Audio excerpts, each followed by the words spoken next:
really happy to say that I've got Mr. Wesley Boone. Everybody calls you Wes or so different things, I'm sure. So, but congratulations, Wes, on being the 2022 Assistant Golf Professional of the Year. I was just asking you about how long you've been at Overlake. How long has it been? Sort of 6 full seasons? You said? Yeah, 6 full seasons. And the first time I was on property, I think was the summer of 2015, kind of right when I was finishing up school. Yeah. But yeah, 6 full seasons coming up here on 7 kind of, or 6.5 full years. So yeah. So what are some of the highlights of how your role has changed? Obviously, you've gotten more responsibilities, more involvement, probably because certain people have moved on. You guys have a great crew of a team, I guess, that they're all working for CERS, and Adam kind of being the other point guy, Adam Rogers. What's the sort of, where did you start? And then where are you at now in terms of responsibility wise, leadership wise? yeah, I mean, it's been great because I really do feel like here at Overlake, I've had the chance to kind of go down a lot of different, roads and try a lot of different things. And Serge and Raj kind of give us a lot of freedom to do that and try out a bunch of different stuff, which has been great. So, when I first started, I kind of just took off from where I was prior. I was basically just in the cart barn at Suncadia and, pro shop and bag room at Sandpoint growing up. So I kind of started doing the same thing, just starting from the ground up for sure. Learning the operation, meeting members, trying to remember names, that kind of stuff was where I really started. And I really liked, immediately, I really liked to teach. That was, I just loved to do it. I was coaching baseball a little bit at the time in college. So that was kind of something I was passionate about. So I'd say over the years, my 3rd season, I guess, Adam Aldridge, who ran the junior program here, kind of player development stuff, took the head pro job at Tumble Creek. And so Cersley, gave me the opportunity to kind of take over everything that he was doing when he left. So once that happened, I've kind of run with that as well as I can, and as much as I can, and probably I'm sure I ask a lot of the guys, but I always want to try to do something different and try something new. And but at least to this point, really now I kind of head up our player development programs and our junior programs at the club, and yeah, I mean, everything else, it's really, as being in the golf business, we do pretty much everything every day, right? I don't like being inside a whole lot. I even thought about doing the interview outside. I just wasn't sure how much Wi-Fi I'd have, but I love being out there. So I love being out with our membership and hanging out on the range and cleaning clubs, whatever it is. But yeah, that's kind of more, I think, where if I had to say where I kind of fall with our staff at the moment, I love to teach. I love to be around the game. I like to be out with the membership. Do you get yourself, in the bio or sort of the comments from the awards committee, it said that you're the leader in the junior player development program. It generates over $100,000 in coaching revenue for the facility. I'm sure you get hopefully some of that for the effort, but certainly it's for the good of the club and for the retention, activation of those families to stay members at the club. As part of that too, do you get to, what's some of the things that you enjoy about sort of taking what you've learned from CERS and Raj? I've never heard anybody call him Raj, so it's kind of fun to say that. I can see nicknames are a big deal at Overlake, which I like. Oh, big time. Yeah. Raji. Yeah. Yeah. So, but like in terms of what you've learned from them and how you pass along to the associates who are under sort of, they're where you were in 2016. What are some of the things that you enjoy about passing those things along, and some examples maybe? Yeah. Boy, I mean, honestly, I have been so fortunate with my, the mentors and PGA professionals I've been around. Just to kind of name them really quick off the bat, just to give them a little bit of love. But, Craig Hunter was my first boss, Brady Hatfield, Caleb Hung and Joy Reibel were my high school golf coaches, so I had a bunch of these guys early on. And then obviously I came here and I've had Cersley and Raj and those boys are, they're kind of like big brothers or an uncle at this point, right? I mean, they're big brothers is a nicer way to say it. I won't call them an uncle. Sure. Yeah, they're great. They've been unbelievable. They've really, like I said, let me run with whatever I want to do. And I think what I'm hopeful to, do for the rest of my career is to kind of, be that same guy for other associates and people kind of starting out in this business. My first guy that, I wouldn't even, he's a wonderful PGA professional at this point, but JJ Schultz, and he still works for us here too. He's a brother and just an incredible guy. And I think the biggest thing is giving, not trying to micromanage, right? Just like if I'm running a player development program and JJ shows interest, just to say, hey, you want to take lead, right? Run it. It's a 3-month deal. Do you want to kind of go with it and communicate with the families and, do the budgeting and run the whole deal? I mean, that's the only way to learn, right? So I think that's kind of, at least for me, it's throw them in the water and just be there to make sure they float, right? I really think that, that's definitely what Mark did, especially for me. He just kind of said, hey, do what you want to do, right? Clean slate. It's been great. Adam Aldridge set up a huge program here, before I was here and for junior stuff. And, it definitely made it a smooth transition for me, but it's great to have that support and just for someone to say, go get it. You're going to make mistakes, but have fun. You'll figure it out. And 100% they're there for backup and support. Right.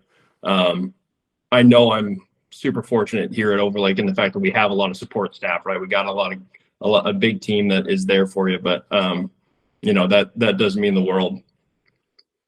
I think you make a good point there, though, that I know that one of the sort of tenets of the operation at Overlake is that the golf professionals are supposed to be outside. So you're at the right place.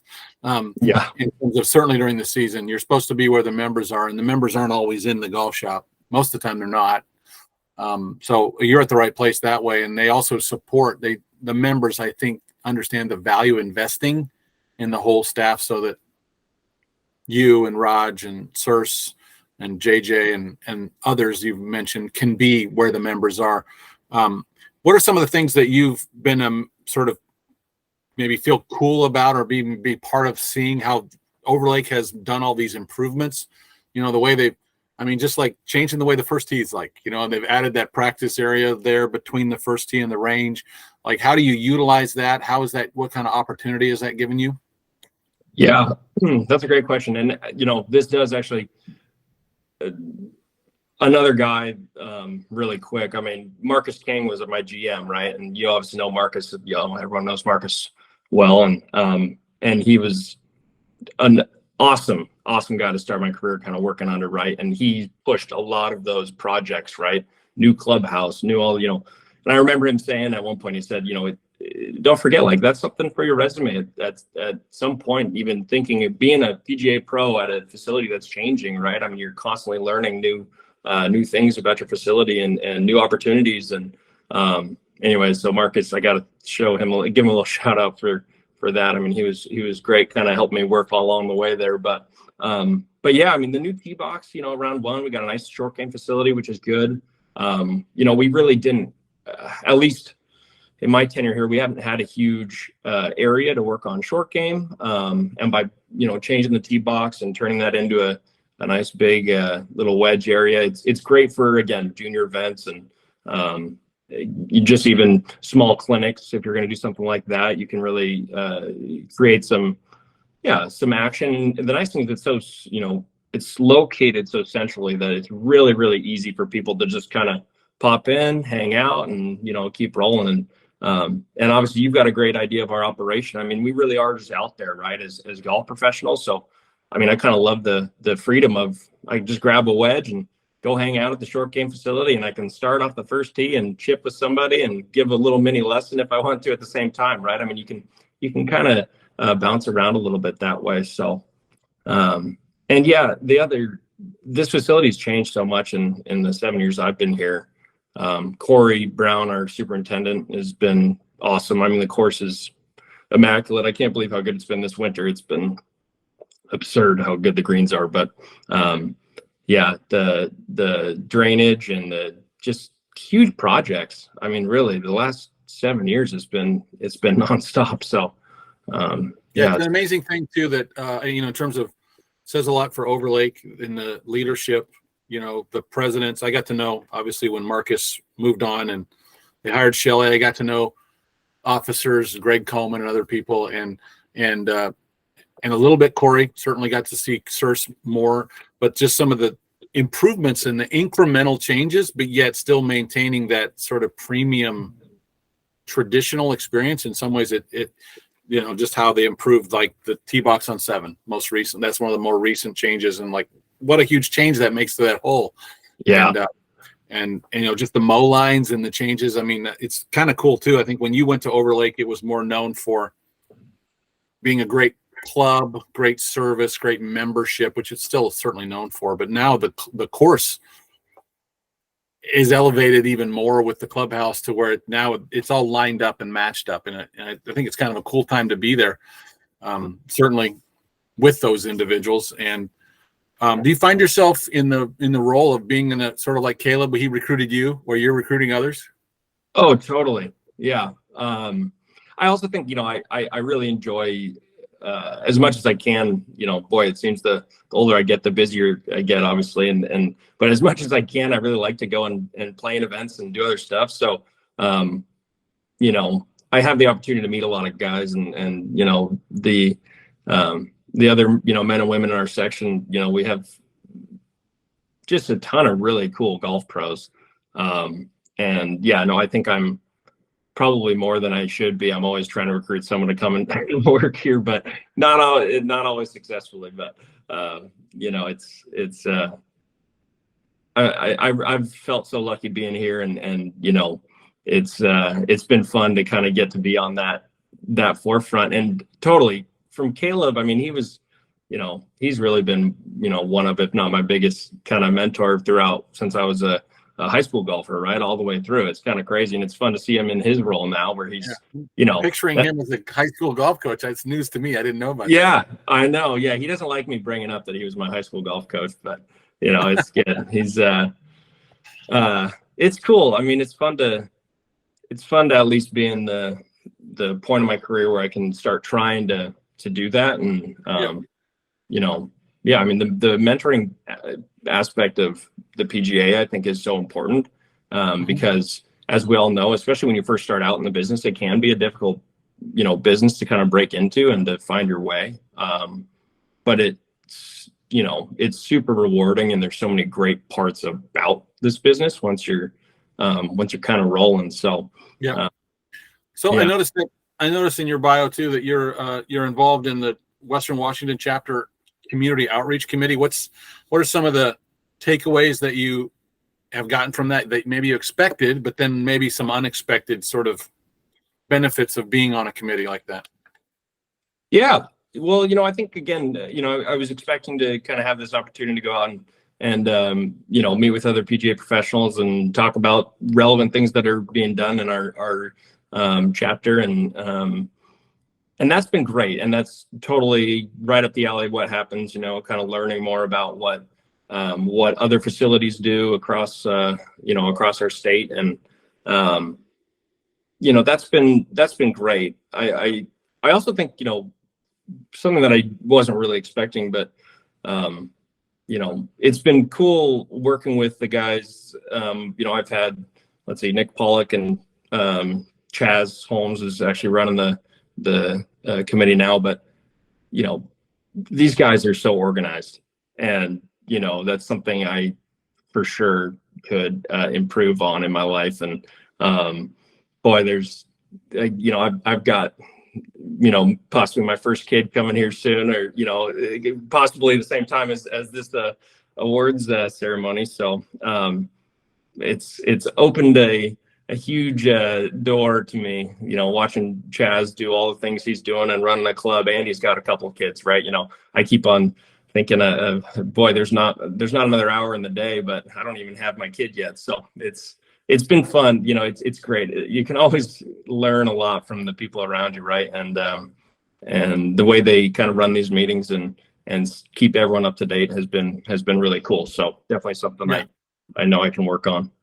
Do you feel like, with this experience on the committee that you'd maybe want to be on another committee, or at some point maybe run for a chapter board position? Yeah, no, I do. I think I definitely keep that open in my eyes. And I'm on the player development committee as well with Englehorn. Makes sense. which I'm super, again, I couldn't even make the first meeting. I had something going on, which I was sad to miss, but yeah, I mean, it's I really like being involved in stuff. I'm working on not overextending myself, for sure. It's a problem I have sometimes, but yeah, no, definitely want to keep that door open. That's really cool. It's cool that you're going to have a child on the way. I mean, that's a really great reason. If you're going to end up missing awards, that's a great reason. I don't think anybody's going to have any issue with that. So that's a really cool thing. Before you know it, one of them might be working in the PGA, and you'll feel really like me. But exactly, it's pretty cool. So again, I think it's really cool to see your development. And one last thing I want to ask you is, when did you start to just think about coming up with your own sort of side business, making sort of really custom high-end products that for game improvement, things like alignment sticks made out of hickory? Like, when did that sort of, like, did you just do it yourself and then people said, "I'll make me one"? Is that how it happened? Yeah, actually, that's pretty much spot on. I was again, I don't sit still too well. I got to keep doing something. And I remember when the whole COVID world kind of came to a stop and I wasn't working for, I don't remember how long it was, but however long we were closed for in golf, I needed something to do. And so I'd actually seen, there was a company that I'd seen make hickory alignment sticks, and I thought about I designed a pair online and I was going to buy it, but I think it was going to be like $150 or something, that I just didn't want to spend that.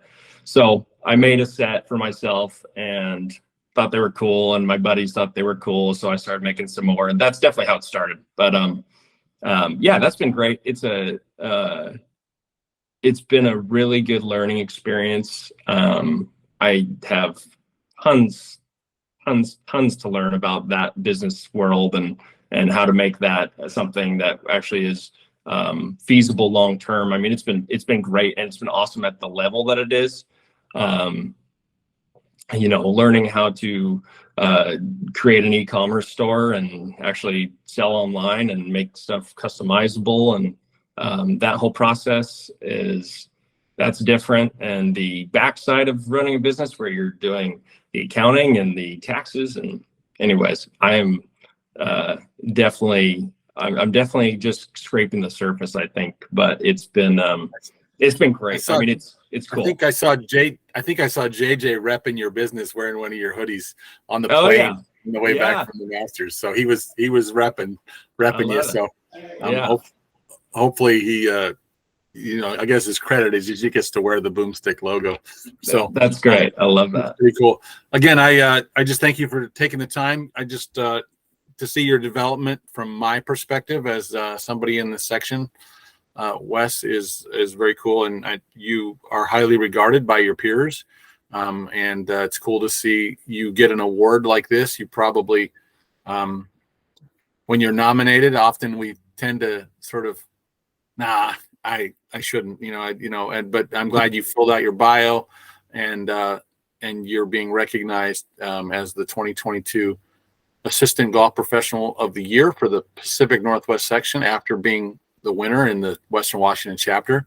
So congratulations there. And I do hope that at some point when someone taps you on the shoulder and says, Wes, I think you should run for the board of the Western Washington chapter. I hope you consider it, because that will be another way for you to develop and to give back. So congratulations on the award. More importantly, congratulations on soon to be a new father. Thank you. Yeah, thank you so much.